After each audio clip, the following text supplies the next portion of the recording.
சீரரா செல்வம் போல் சிறுவே என் ஆசான் வீரராகவருக்கு புகழ். அகலையில்லேன் இறையுமென்று அலர்மேல் மங்கை உரை மார்பா, நிகரில் புகழாய் உலகம் ஒன்றுடையாய் என்னை ஆழ்வானே, நிகரில் அமரும் மணிக்கணங்கள் விரும்பும் துருவேங்கடத்தானே, புகழொன்றில்லா அடியேனும் நடிக்கீழ் அமர்ந்து புகுந்தேனே. இன்றைய உபயதாரருக்கு நன்றி கூறி, இன்று 12 கட்டங்களும் பகவானின் கருணையும் என்கிற தலைப்பிலே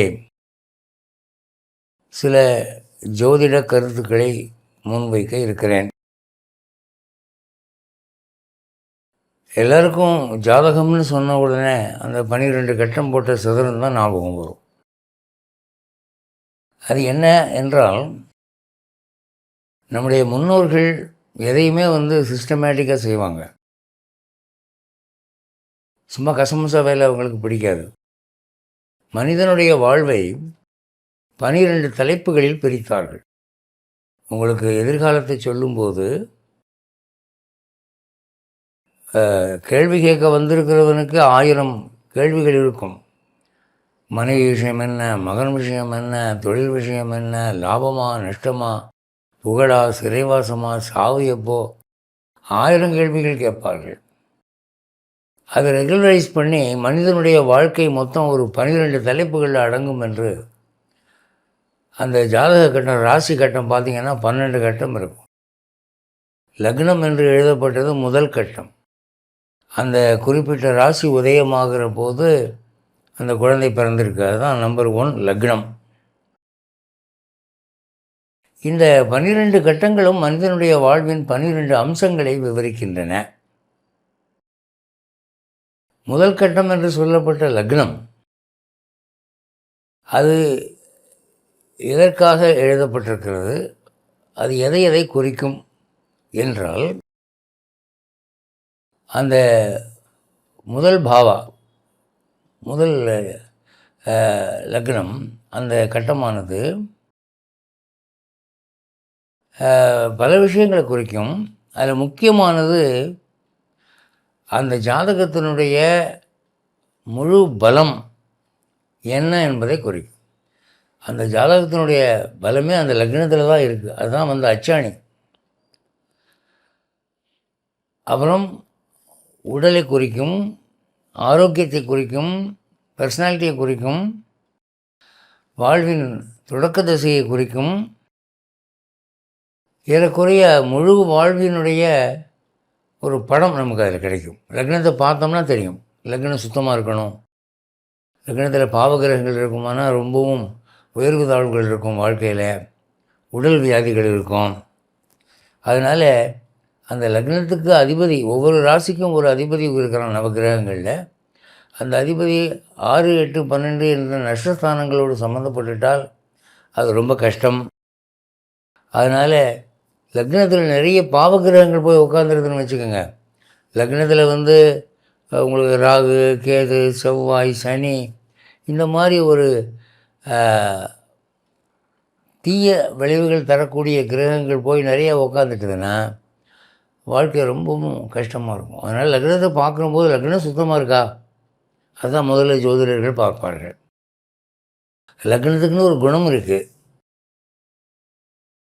அதனால் இந்த லக்னத்தில் அதிகமாக ஒரு தீய பாதிப்புகள் இருக்கிறதோ என்று உங்களுக்கு ஐயம் இருக்குமானால், ஜோதிடர்கள் அந்த மாதிரி சொல்கிறாங்கன்னா, அதுக்கு நம்ம சாந்தி என்ன சாந்தி பண்ணலாம் அப்படின்னா, பகவானுடைய கருணை. லக்னம் என்பது என்னென்னா, ஒரு மனிதனுடைய மொத்த வாழ்வினுடைய அஸ்திவாரம், அடிப்படை.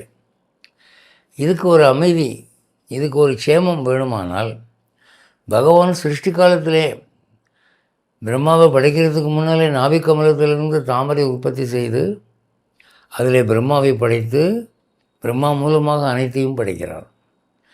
அதுபோல் இங்கே லக்னமானது பகவானுடைய அந்த நிலைக்கு சம்பந்தப்பட்டது. ஒரு குழந்தை பிறக்கும்போது அவனுடைய இந்த ஒரு ஜென்மா சிருஷ்டி எப்படி இருக்கிறது அப்படிங்கிறதுக்கு தொடர்புடையது பகவானுடைய அந்த வியூகம்.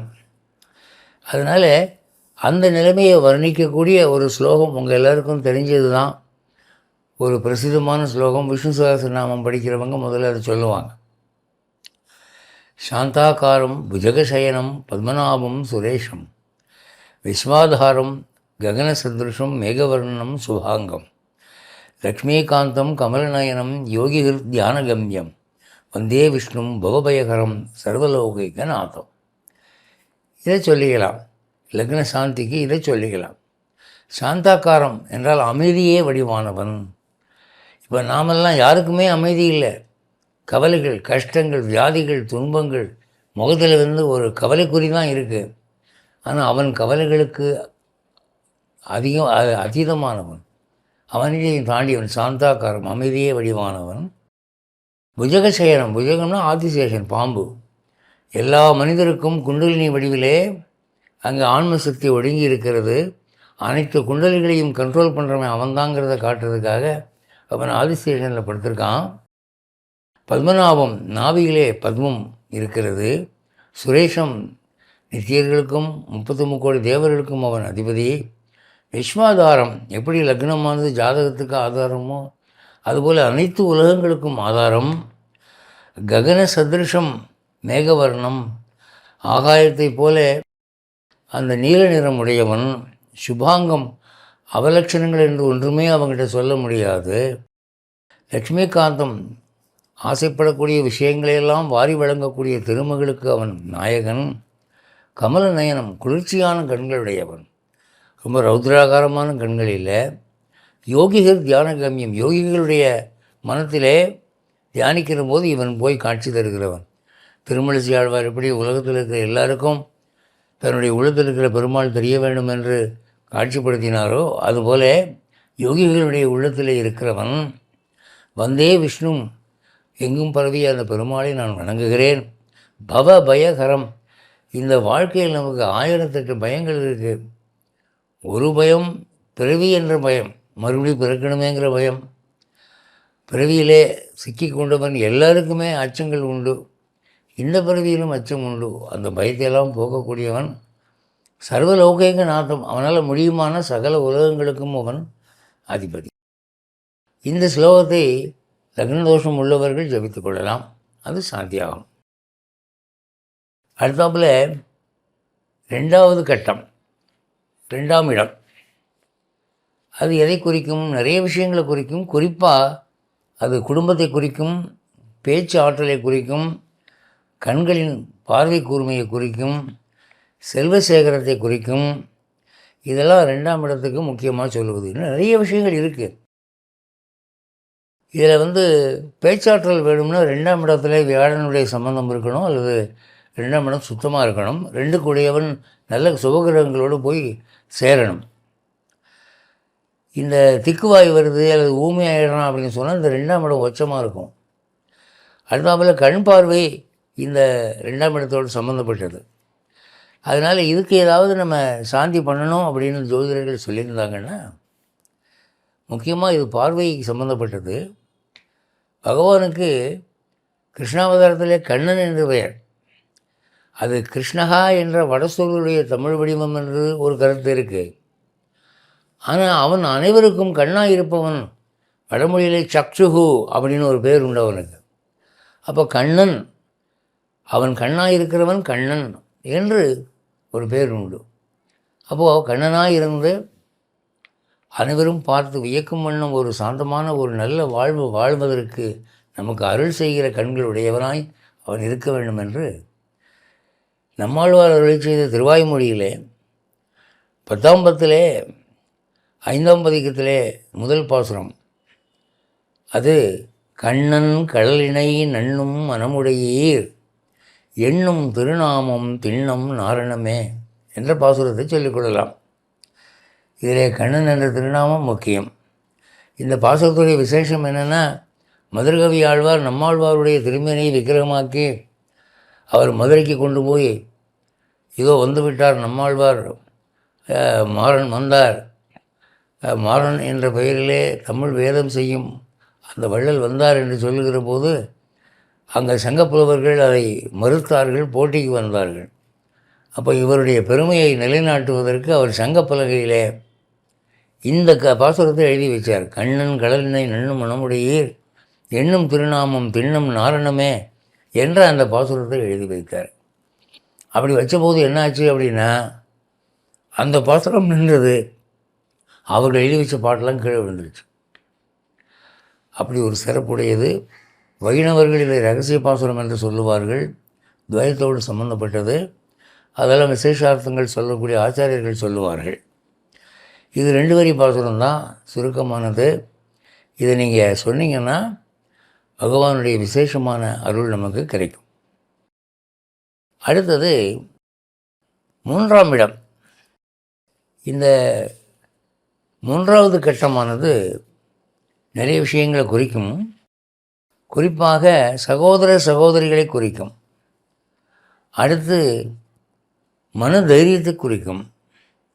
அடுத்து இந்த ஆன்மீக சொற்பொழிவுகள் கேட்கக்கூடிய வாய்ப்பு இவனுக்கு வருமா என்பதை குறிக்கும்.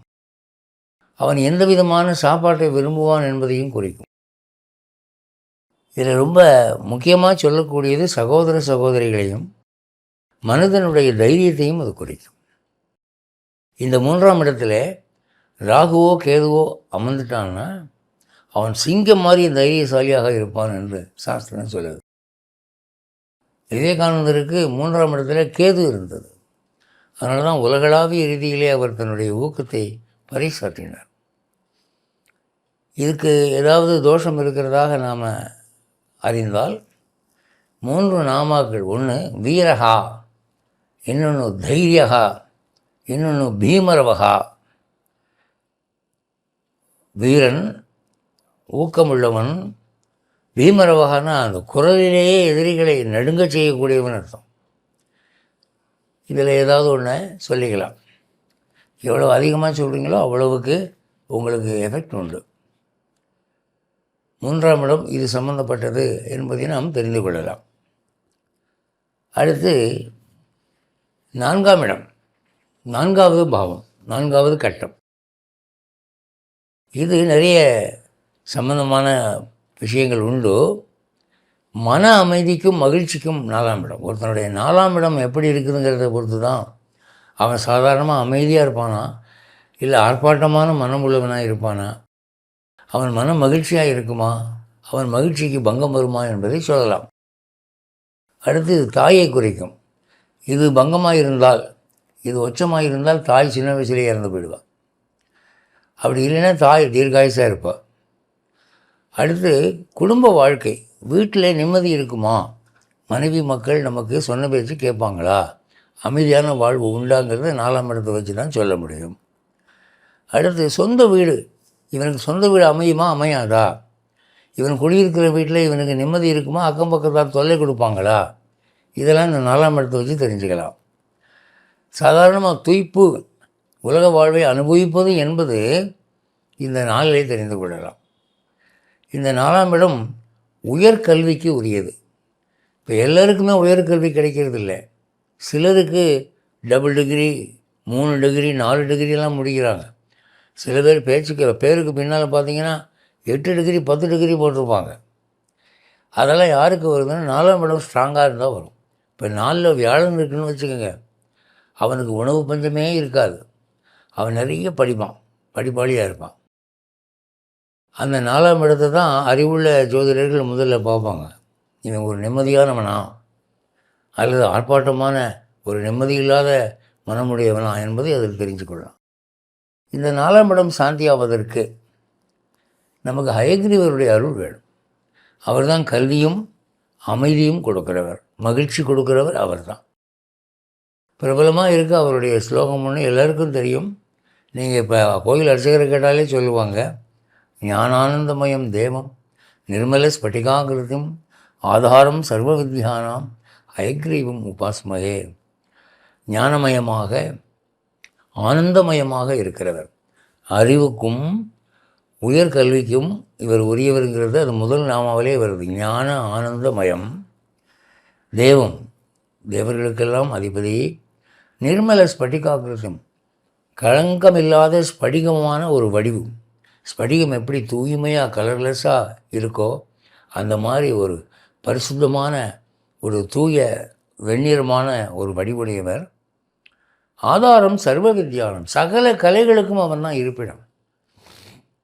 நாட்டியமானாலும் சரி, நடிப்பானாலும் சரி, பாட்டானாலும் சரி, இந்த லெஃப்ட் ஹேண்டு ஆர்ட்னு சொல்லுவாங்களே, சூதாடுறது, திருடுறது ஒரு கலை தான், களவு ஒரு கலை தான். எல்லா கலைகளும் இங்கேருந்து தான் உற்பத்தி ஆகுது. ஒரு வித்தை, ஒரு ஆர்ட், ஒரு புத்தி சாதுரியம்னாலே அது இவன்ட்டு தான் வரும். அப்போ ஆதாரம் சர்வ வித்யானம் அயக்ரீவம் குதிரை முகமுடைய அந்த பெருமாளை உபாஸ்மகே நான் வழிபடுகிறேன், வணங்குகிறேன். இதை சொல்லிக்கலாம். 4ஆம் இடத்துக்கு ஒரு சாந்தியாகும், அதில் மங்களங்கள் உண்டாகும். அடுத்து 5ஆம் இடம். 5ஆம் இடம் என்பது எதை எதை குறிக்கும் என்றால், குறிப்பாக குழந்தைகளை குறிக்கும். இவனுக்கு ஆண் குழந்தைகளா, பெண் குழந்தைகளா, குழந்தை இருக்குமா, இருக்காதா, இதெல்லாம் 5ஆம் இடத்துல பார்க்கலாம். 5ஆம் இடத்தினுடைய அதிபதி நிறைய ஸ்திரீ கிரகத்தோடு சம்மந்தப்பட்டிருந்தால் அவனுக்கு பெண் குழந்தைகள் அதிகமாக இருக்கும்.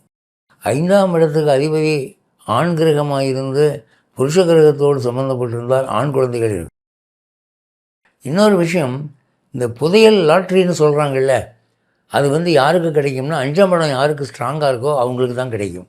5ஆம் இடத்துக்குரிய அதிபதி அவன் சுபகிரகங்களோடு சம்மந்தப்பட்டிருந்தால், 11ஆம் இடம் ஸ்ட்ராங்காக இருந்தால் அவனுக்கு புதையல் கிடைக்கும், லாட்ரியில் பணம் கிடைக்கும். அதனால் இந்த 5ஆம் இடம் எப்படி இருக்குங்கிறத நாம் ஜோதிடர்களை கேட்டு தெரிந்து கொள்ளலாம். இந்த 5க்கு ஒரு வலிமை சேர்க்க வேண்டும் என்றால், நம்ம ஆண்டாள் ஒரு பாசுரம் பாடியிருக்கான் நாச்சியார் திருமொழியில். அவள் கண்ட கனவு வாரணமாயிரும் பாதில் நான் இந்த மாதிரி யானைகள் புடைசூழ பெருமாள் என்னை கல்யாணம் பண்ணிக்கிட்டதா கனவு கண்டேன் அப்படின்னு சொல்லி பாடியிருக்கா. அந்த 10 படிக்கிறவங்களுக்கு அவள் என்ன ஒரு பலசுருதியாக கொடுத்துருக்கான்னா, ஆயனுக்காக தான் கண்ட கனாவினை வேயர்புகள் வெள்ளிபுத்தூர்கோன் கோதை சொல் தூய தமிழ் மாலை இறைந்தும் வல்லவர் வாயும் நன் மக்களை பெற்று மகிழ்வரே. அவங்களுக்கு குழந்தை பாக்கியம் நிச்சயமாக உண்டு.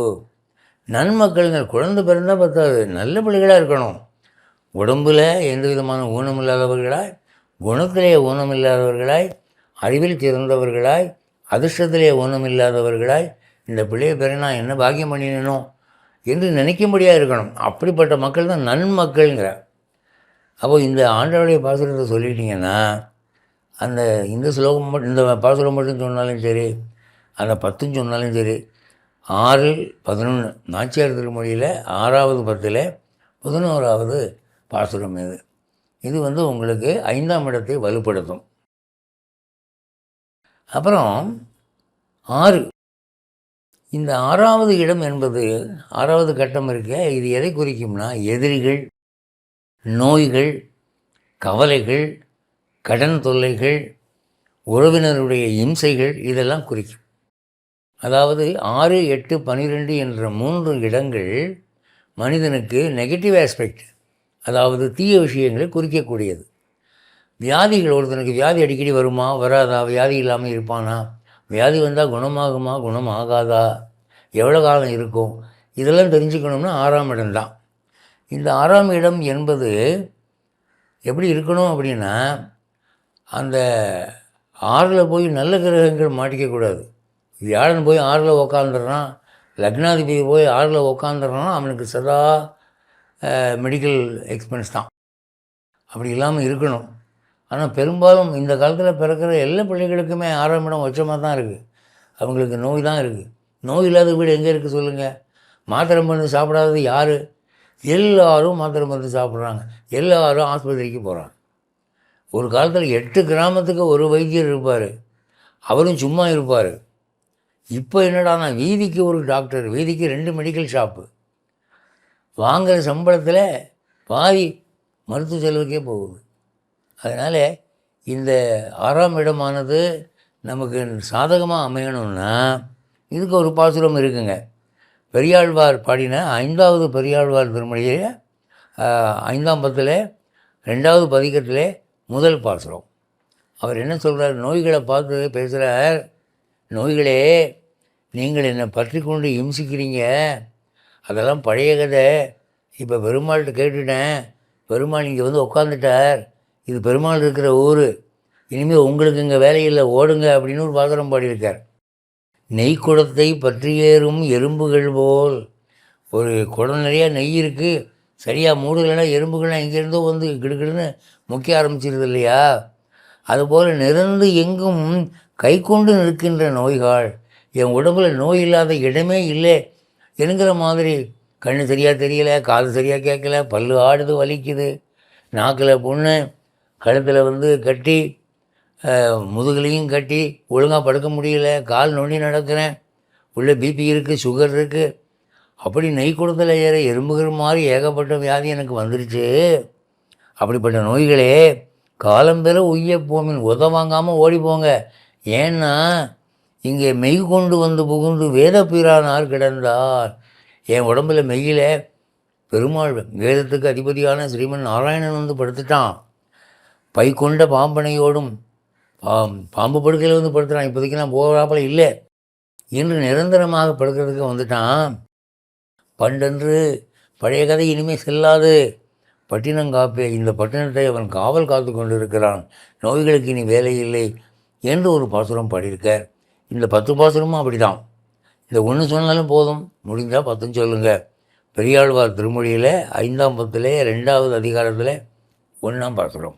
நெய்க்குடத்தை பற்றியேறும் எறும்புகள் போல் நிறந்து எங்கும் கை கொண்டு நிற்கின்ற நோய்கள் காலம்பெற உய்ய போமென் மெய்கொண்டு வந்து புகுந்து வேதப்பிரானார் கிடந்தார் பை கொண்ட பாம்பனையோடும் பண்டன்று பட்டினங்காப்பே. இது ரொம்ப ஒரு தெய்வீகமான சக்தி உள்ள பாசுரம். 6ஆம் இடத்தினுடைய பாதகங்கள் நீங்கி சாதகங்கள் அதிகமாகும். அடுத்து 7ஆம் இடம். 7ஆம் இடம் வந்து 7வது கட்டம் முக்கியமாக திருமணத்தை குறிக்கும். மேரிட் லைஃபுக்கு 7ஆம் இடத்தை தான் பார்ப்பாங்க. கல்யாணம் ஆகுமா ஆகாதா, இழுத்துக்கிட்டே போகுமா போகாதா, டைவர்ஸ் ஆகுமா, கணவன் செத்து போவானா, மனைவி செத்து போவாளா, 2 பேரும் சண்டை போடாமல் இருப்பாங்களா, குடும்ப வாழ்க்கை இன்பமாக இருக்குமா, இவனுக்கு முதல்ல மேரேஜ் உண்டா, கல்யாணம் அமையுமா அமையாதா, இப்படி ஏகப்பட்ட பிரச்சனை இந்த காலத்தில் ரொம்பவே இருக்குது. ஆண்களுக்கும் இருக்குது, பெண்களுக்கும் இருக்குது. அது நம்ம 7ஆம் இடம் தான் பார்க்கணும். அதில் கணவனை குறிக்கும், மனைவியை குறிக்கும், திருமணத்தை குறிக்கும், திருமண வாழ்வின் மகிழ்ச்சியை குறிக்கும், பால்வினை நோய்களை குறிக்கும். அந்த 7ல் போய் பாவகிரகம் போய் உட்காந்துட்டதுன்னா உங்களுக்கு திருமணம் நடக்கிறது கஷ்டம். அவர் பிரபல பெருந்தலைவர் காமராஜருக்கு 7ல் சனி, அதனால் அவர் கல்யாணமே ஆகலை அப்படின்னு சொல்லுவாங்க. அதனால் 7ஆம் இடமானது நமக்கு சாதகமாக இருக்கணும், பாதகமாக இருக்கக்கூடாது. அப்படின்னா அதுக்கு விஷ்ணுவுடைய நாமாக்களில் ஒரு 4-5 நாமா சொல்கிறேன். அதில் ஏதாவது ஒன்று சொன்னாலும் பரவாயில்ல, இல்லை 5 சொல்ல முடிந்தாலும் நல்லது. ஸ்ரீவத்ச வக்ஷாஹா, மார்பிலே ஸ்ரீவத்சம் என்ற மச்சத்தை உடையவன். அதில் தான் திருமகள் இருக்கிறார். பெருமாளுடைய மார்பிலேயே திருமகள் இருக்கிறாள். இப்போது பக்கத்தில் தேவியை வைக்கிறது ஒன்றும், தலையில் தேவியை வைக்கிறது ஒன்று, மடியில் தேவியை வைக்கிறது ஒன்று, இவன் மார்பிலேயே வச்சுருக்கான். ஸ்ரீவத்ச வக்ஷாஹா. ஸ்ரீவாசக, திருமகள் சதா வாசம் செய்கிறாள் அவளுடைய மார்பிலே. ஸ்ரீபதி, திருமகள் நாயகன், திருமகள் கேழ்வன். ஸ்ரீஷகா, திருமகளுடைய கணவன். ஸ்ரீநிவாசக, அவன் ஸ்ரீனிவாசன் என்று பெயருடையவன், என்றென்றும் திருமகளோடையே இருக்கிறவன், திருமகள் இல்லாமல் இருக்கவே மாட்டான். இந்த 5 நாமாக்களில் ஏதாவது ஒன்று சொல்லலாம், அல்லது 5 சொல்லலாம். ஸ்ரீவத்ச வக்ஷாஹா, ஸ்ரீவாசக, ஸ்ரீபதி, ஸ்ரீஷக, ஸ்ரீநிவாசக. இது உங்களுக்கு 7ஆம் இடத்தை வலுப்படுத்தும். அடுத்தது இந்த 7ல் சுக்கிரன் அமைந்தால் கொஞ்சம் அவங்க மனசு ரொம்ப சலனப்பட்ட மனசாக இருக்கும். அவங்களுடைய நடத்தைகள்லாம் கொஞ்சம் சந்தேகத்துக்குரியதாக இருக்கும் என்று சொல்கிறாங்க. பட் அது வந்து விஸ்தாரமாக பேச போனதுக்கு முடிவில்லை. ஒவ்வொரு காண்டத்துக்கும் இப்போ 7ஆம் இடத்துக்கு 7ஆம் காண்டத்துக்கு எடுத்திங்கன்னா ஆயிரக்கணக்கான பக்கம் இருக்குது புக்ஸில். ஒவ்வொரு காண்டத்துக்கும் அப்படி எழுதியிருக்கிறாங்க. அதெல்லாம் ரொம்ப ஆழ போனால் தான் தெரியும். அது வேண்டாம். இப்போது அடுத்து 8ஆம் இடம். 8வது கட்டம் எதை குறிக்கும்? 8வது கட்டமானது ஆயுளை குறிக்கும். சாவு எப்படி சாவு? விபத்தில் சாவானா, வீட்டில் சாவானா, விமானத்தில் சாவானா, ரயிலில் சாவானா, நோய் வந்து சாவானா, குத்துப்பட்டு சாவானா, கொலைப்பட்டு சாவானா, தண்ணிக்குள்ளே விழுந்து சாவானா, நெருப்பில் எரிஞ்சு சாவானா, இவனுக்கு சாவு என்ன மாதிரி, எந்த வயசில், எப்போ, இதெல்லாம் உங்களுக்கு தெரியணும்னா 8ஆம் இடத்துல பார்த்துக்கலாம். 8ஆம் இடம் தான் இது சம்மந்தப்பட்டது. அதனால் எனக்கு 8ஆம் இடமானது சாதகமாக இருக்கணும். என்னை தண்ணிக்குள்ளே பிடிச்சி தள்ளி விட்டுறாத, நெருப்பில் வந்து சாகும்படி பண்ணிடாத, கத்தியால் குத்து சாகும்படி பண்ணிடாத, கார் ஏறி சாகும்படி பண்ணிடாத, நிம்மதியான சாவு வேணும். படுத்தேன், கண்ணை மூடினேன், உயிர் போச்சுன்னு நிம்மதியாக போகணும் அப்படின்னு தான் எல்லோருக்கும் ஆசை இருக்கும் இல்லையா? அதனால் அவர்கள் 8ஆம் இடம் சாந்தி அடைந்து சாதகமான பலன் தனக்கு நடக்க வேண்டும் என்று ஆசைப்பட்டார்கள் என்றால், பெரியாழ்வார் வந்து மதுரையில் பெருமாள் தனக்கு காட்சி கொடுக்குற போது, ஐயோ அவருக்கு கண்ணு பட்டுற போது அவருக்கு ஆயுசு பாதிக்க போகுது, அவர் தீர்க்காயுசாக இருக்கணும் அப்படின்னு சொல்லி அவருக்கு திருஷ்டி வரக்கூடாதுன்னு ஒரு பாட்டு பாடினார். உங்கள் எல்லாருக்கும் தெரியும். பல்லாண்டு பல்லாண்டு பல்லாயிரத்தாண்டு பல கோடி 100,000 மல்லாண்ட தென்தோள் மணிவண்ணா உன் சேவடி செவ்வி திருக்காப்புன்னு பாடினார்.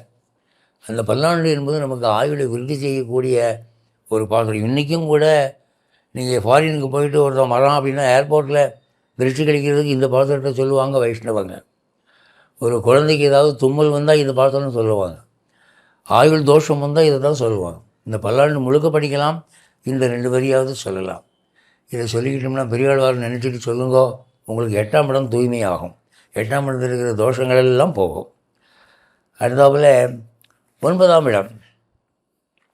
9ஆம் இடம் என்பது எதை குறிக்கும் என்றால், இதுக்கு பாக்யஸ்தானம்னு பேர். இதை பற்றி சொல்லும்போது பூர்வ ஜென்ம புண்ணியங்கள் அதிர்ஷ்டம் ஒருத்தனுக்கு இருக்கா இல்லையாங்கிறத 9 தான் பார்க்கலாம். அதான் இந்த 9ஆம் இடத்தினுடைய பெருமையை சொல்லுவாங்க. 2 பேர் திருடினாங்களாம். போலீஸ் 2 பேரையும் துரத்துச்சான். ஒருத்தன் மாட்டிக்கிட்டானா, ஒருத்தன் தப்பிச்சிட்டானா. அது மாட்டிக்கிட்டவனை பற்றி சொல்லும்போது, அகப்பட்டவனுக்கு அஷ்டமத்தில் சனி, ஓடி போனவனுக்கு 9ல் குரு அப்படின்னு சொல்லுவாங்க. 9ஆம் இடத்துல சுபகிரகம் இருக்குமானா தப்பிச்சிடுவான், அவனுக்கு நல்லது தான் நடக்கும். அதனால் 9ஆம் இடம் வந்து ஸ்ட்ராங்காக இருக்கணும். 9 கூடையவனும் ஸ்ட்ராங்காக இருக்கணும், 9ஆம் இடமும் ஸ்ட்ராங்காக இருக்கணும். அப்போ வந்து பூர்வ ஜென்ம புண்ணியம் நிறையா இருக்குதுன்னு அர்த்தம். அப்படி நிறையா இல்லை அப்படின்னா நாம் இப்போ இந்த ஜென்மத்தில் அதை வளர்த்துக்கணும்.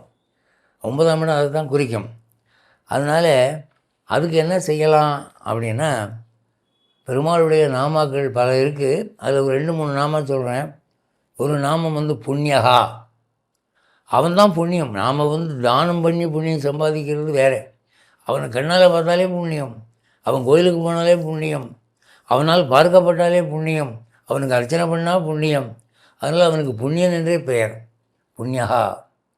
புண்ணியதா, புண்ணியம் பத்தாதவனுக்கு இவன் பார்வையாலே புண்ணியம் கொடுப்பான்.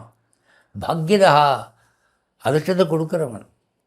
அதனால் பகவானுடைய பெயரை பிள்ளைகளுக்கு வைங்கோ. சும்மா மாடர்ன் நேம்ஸ் வைக்காமல் பகவானுடைய பெயரை பிள்ளைகளுக்கு வச்சு பிள்ளைகளை கூப்பிடுற போது அந்த பேர் சொல்லி கூப்பிட்டாலே நம்ம பாவமெல்லாம் போய் புண்ணியம் வளரும். அதான் பாக்யதா. புண்ணியகா, புண்ணியதா, பாக்யதா, இது 3 ஏதாவது ஒன்று சொல்லிக்கலாம். உங்களுக்கு 9வது இடம் வலுப்பெறும். அடுத்தது 10ஆம் இடம். 10ஆம் கட்டம் வந்து எதை குறிக்கும் அப்படின்னா, அது இந்த தொழிலை குறிக்கும். தொழில் ஸ்தானம் 10 தான். உங்களுக்கு 10ஆம் இடத்துல ஒரு பாவியாவது இருக்கணும்னு சொல்லுவாங்க. ஒரு கெட்ட கிரகமாவது 10ல் இருக்கணுங்க. 10 சும்மா காலியாக இருந்தால் அவனுக்கு வந்து தொழில் லபிக்காது. அதில் 10ல் வந்து மேஜர் பிளானட்ஸில் வியாழன், சுக்கிரன், சூரியன், சனி, இதெல்லாம் பெரிய கிரகங்கள். இது போய் உட்காந்துருக்குன்னு வச்சுக்கோங்க, அவனுக்கு ப்ரொஃபஷன் ரொம்பவும் ஸ்ட்ராங்காக இருக்கும். 10ல் சூரியன் இருந்தால் அவன் அரசியலில் டாப்பில் இருப்பான். 10ல் வியாழன் இருந்தால் அவனுக்கு மாஸ் ஃபாலோவிங் நிறையா இருக்கும். 10ல் சனி இருந்துட்டால் இந்த பாமரர்கள், படிக்காதவர்கள் நிறைய பேர் அவனுக்கு ஜாலரா போடுவாங்க. 10ஆம் இடத்துல வியாழன் 4லேருந்து பார்க்குறோன்னு வச்சுக்கோங்க, அவனுக்கு உயர்வு தான். 7 ஆரம்பித்து Z வரைக்கும் படிப்படியாக உயர்ந்துக்கிட்டு தான் போவான். அப்போது தொழில் வந்து நல்லா நடக்கணும் அப்படின்னா 10ஆம் இடம் ஸ்ட்ராங்காக இருக்கணும். 10 கூடயே அவன் போய் 11ல் உட்காந்துறான்னு வச்சுக்கோங்க, அவ்வளோதான், கொட்டும் காசு அவனுக்கு. அவங்க வந்து ரிட்டையர் ஆன பிறகு கூட ஏதாவது ஒரு தொழில் அவனை தேடி வரும். அப்போது தொழில் வலுப்படணும் அப்படின்னா 10ஆம் இடம் ஸ்ட்ராங்காக இருக்கணும். அதுக்கு விஷ்ணு சகஸ்ரநாமத்தில் 42வது ஸ்லோகம் இதுக்குன்னு ஏற்பட்டதுங்க. நல்ல தொழில் நடக்கணும், தொழிலில் ப்ரமோஷன் கிடைக்கணும், மேலும் மேலும் உயர்வு கிடைக்கணும் அப்படின்னா 42வது ஸ்லோகம் விஷ்ணு சகஸ்ரநாமத்தில் அது என்ன சொல்லுதுன்னா, விவசாயா வியவஸ்தானஹா சம்ஸ்தானஹா ஸ்தானதஹா துருவஹ. துருவன்னு ஒருத்தர் இருந்தான். அவன் சாதாரண மனுஷனாக சின்ன பையனாக இருந்து நட்சத்திரமாக மாறினான். இன்றைக்கி இந்த நட்சத்திரத்தை காலையில் பார்க்குறவங்களுக்கு ப்ரமோஷன் கிடைக்கணும்னு சொல்கிறாங்க. துருவனுடைய சரித்திரத்தை நினச்சா, துருவனுடைய ஸ்தோத்திரத்தை படித்தா உங்களுக்கு தொழில் நல்லா ஏற்படும், ப்ரமோஷன் கிடைக்கும். அதனால் இந்த 10ஆம் இடம் ஸ்ட்ராங்காக அமையணும்னா இது தியானிக்கணும். ஸ்ரீனிவாச பெருமாள் அதுக்கு ஏற்பட்டவர். அவர் விடாமல் தியானிக்கோ, தொழில் நல்லபடியாக நடக்கும். இதில் வந்து லக்னாதிபதி இந்த 10ஆம் இடத்துல உங்களுக்கு ஏதாவது ஒரு வகையில் சம்மந்தப்பட்டான்னா அவனுக்கு வாழ்க்கையில் கஷ்டமே இல்லை என்று சொல்லுவார்கள். இதுக்கப்புறம் வந்து 11வது கட்டம். 11வது இடம் வந்து லாபஸ்தானம். உங்களுக்கு தொழில் நடந்தால் போதுமா, லாபம் வர வேண்டாமா? அதாவது முதல்ல போட்டதுக்கும் வர லாபத்துக்கும் சரியாக இருக்குதுன்னு வச்சுக்கோங்க. வரவுக்கு செலவு கரெக்டாக இருக்குது. நான் 3000 செலவு பண்ணேன், வரவு 3000 அப்படின்னா லாபம் இல்லையே, நஷ்டம் இல்லை. ரைட்டு, எனக்கு லாபமும் இல்லை நஷ்டமும் இல்லைன்னா அப்புறம் எத்தனை நாளைக்கு இப்படி வண்டி ஓடும்? லாபம் கொட்டணுமே. ₹1 போட்டால் 10 ரூபா வரணுமே. அது லாபம் வர்றது 11 தான். இந்த 11ஆம் இடம் வந்து உங்களுக்கு ஜாதகத்தில் மகா அதிர்ஷ்டமான இடம்னு அதுதாங்க. உங்களுக்கு 11ஆம் இடத்துல பாவி கிரகம் உட்காந்தா கூட நல்ல பலன் தான் தருவானா. ஏகாத சந்தனில் எக்கோள் வந்துட்டாலும் நோகாத வாழ்வாகி நுவலறிய சிறப்பாகும் அப்படின்னு பாட்டு. அதனால் 11 எது இருந்தாலும் நல்லது தான். பாவகிரகம் இருந்தாலும் நல்லது தான், சுபகிரகம் இருந்தாலும் நல்லது தான். இதை கேள்விப்பட்டு ராவணன் என்ன பண்ணான்னா, தன் மகன் இந்திரஜித்து பிறக்கிற போது எல்லா கிரகமும் 11 போய் உட்காருங்கடா அப்படின்னு கை கட்டி போட்டான். அப்படி தான் அவன் இந்திரஜித்து பிறந்தான். ஆனால் பிறக்கிற சமயத்தில் எல்லா கிரகங்களும் கூடி பேசி ஒரு சதி பண்ணிட்டாங்க. சனி பகவான் 11 உட்காந்துக்கிட்டு 12ஆம் இடத்துல கால் நீட்டி விட்டான் அப்படின்னு ஒரு கதை சொல்லுவாங்க. அதனால் 11ஆம் இடத்துல வந்து என்ன கிரகம் இருந்தாலும் நீங்கள் கடவுளுக்கு நன்றி சொல்லுங்கள். 11 வந்து குருட்டு அதிர்ஷ்டம். உங்களுக்கு 11th ஹவர் எஸ்கேப்பு உங்களுக்கு 11 தான் டிசைட் ஆகுது. அதனால் இந்த 11 வந்து வலுவாகணும்னா அதுக்கு ஒரு சுருக்கமான சின்ன பாத்திரம் ஒன்று. திருவாய்மொழியில் நம்மாழ்வார் பாடுறார். 10ஆம் பத்தில் 5ஆம் பதிகத்தில் 9வது பாத்திரம் என்ன, அமரர்க்கு அரியானை தமர்கட்கு எளியானை அமரத் தொழுவார்கட்கு அமரா வினைகளே. தேவர்களின் தலைவனாய் இருக்கிறவன், அன்பர்களுக்கு எளிமையாய் பழகுகிறவன், அவனை வந்து எவன் உட்காந்து கும்பிட்றானோ அவனுக்கு வினையே தீவினையே கிடையாது, அவனுக்கு பேட் லக்கே வராது, எப்போவுமே குட் லக்கு தான் வரும் அப்படின்னு நம்மாழ்வார் சொல்கிறாருங்க. இந்த 2 வரி பாசுரத்தை சொல்லிக்கிட்டிங்கன்னா குருட்டு அதிர்ஷ்டம் உங்களை தேடி வரும். 11ஆம் இடத்துல உங்களுக்கு எல்லாம் நல்ல அமைப்பு இருந்தால் என்ன நடக்குமோ அது நடக்கும். அதனால் நீங்கள் இது ரொம்ப எளிமை, தமிழ் சுலபமான வார்த்தைகள். அமரர்க்கு அரியானை தமர்கட்கு எளியானை அமரத் தொழுவார்கட்கு அமரா வினைகளே, அவங்களுக்கு தீவினையே கிடையாது என்று திருவாய்மொழியில் நம்மாழ்வார் சொல்கிறார். 10ஆம் பத்தில் 5வது பதிகத்தில் 9வது பாட்டு. இது 11ஆம் இடம். கடைசியாக 12ஆம் இடத்துக்கு இப்போ வரோம். 12வது கட்டம் எது பற்றியது அப்படின்னா, 6ஆம் இடம் மாதிரி இது வந்து ஒரு நெகட்டிவ் பிளேஸ். துன்பம், நஷ்டம், சிறைவாசம், தேவையில்லா செலவுகள், சண்டைகள், சச்சரவுகள், உறவினருடைய நெருக்கடி, நம்பிக்கை துரோகம், இது எல்லாம் 12ஆம் இடம் சம்மந்தப்பட்டதுங்க. இதில் ஜெயிலுக்கு போகிறவங்கள்லாம் இந்த 12 கொஞ்சம் பார்க்கணும். 12ஆம் இடம் கொஞ்சம் ஏடா கூடமாக இருந்துட்டு அவன் ஜெயிலுக்கு போயிடுவான். ஆனால் இந்த 12ஆம் இடத்துல இன்னொரு நல்லதும் வச்சுருக்கிறான். மோட்சம் என்பது 12ஆம் இடம் பற்றியது தான். 12ஆம் இடத்துல ஞான கிரகம் இருந்துட்டு அவன் மோட்சம் போயிடுவான் அப்படின்னு சொல்லியிருக்கு. அதனால் இந்த 12ஆம் இடம் நம்மளை ஜெயிலில் கொண்டது இல்லாமல் இந்த உலக வாழ்க்கையாகிய சிறையிலிருந்து நம்மை விடுவித்து முக்தி அடைவதற்கும் உலக வாழ்க்கையிலே சிறைவாசம் வராமல் இருப்பதற்கும் மற்றும் பல துன்பங்கள் வராமல் இருக்கிறதுக்கும் ஒரு வழி என்னடா அப்படின்னா, நம்மாழ்வார் திருவாய்மொழி 1ஆம் பத்தில் 2ஆம் பதிகத்திலே முதல் பாசுரம் சொல்கிறார். என்ன சொல்கிறார்? வீடுமின் முற்றவும் வீடு செய்து உம்முயிர் வீடுடையானிடை வீடு செய்மினே. அதாவது உங்கள் உடல் உரிமையெல்லாம் பெருமாளுக்குன்னு ஒப்படைச்சிருங்க. அவங்ககிட்ட நீங்கள் கொடுத்துட்டிங்கன்னா அவன் உங்களை விடுதலை பண்ணிடுவான். எதுலேருந்து விடுதலை பண்ணுவான்? இந்த சரீரத்திலேருந்து விடுதலை பண்ணுவான், சிறைவாசத்துலேருந்து விடுதலை பண்ணுவான், இந்த பிறப்பு இறப்பு சுழற்சியிலிருந்து விடுதலை பண்ணிடுவான். அதனால் அவன் வீடு செய்கிறவன், விடுதலை கொடுக்கிறவன். அதனால் வீடுமின் முற்றவும் வீடு செய்து உம்முயிர், உங்கள் உடல் உயிரெல்லாம் அவங்ககிட்ட கொடுத்துருங்க, அவன் உங்கள் விடுதலையை பார்த்துருவான்.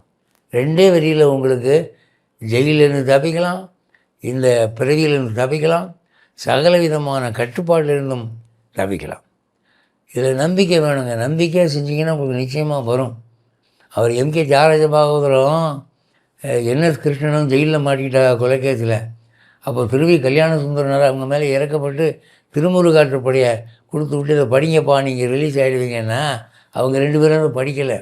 ஆனால் அதை கேள்விப்பட்டு அங்கே இன்னொருத்தர் இருந்தார், சம்மந்தமில்லாத ஒரு ஆள், ஸ்ரீராமுலுன்னு.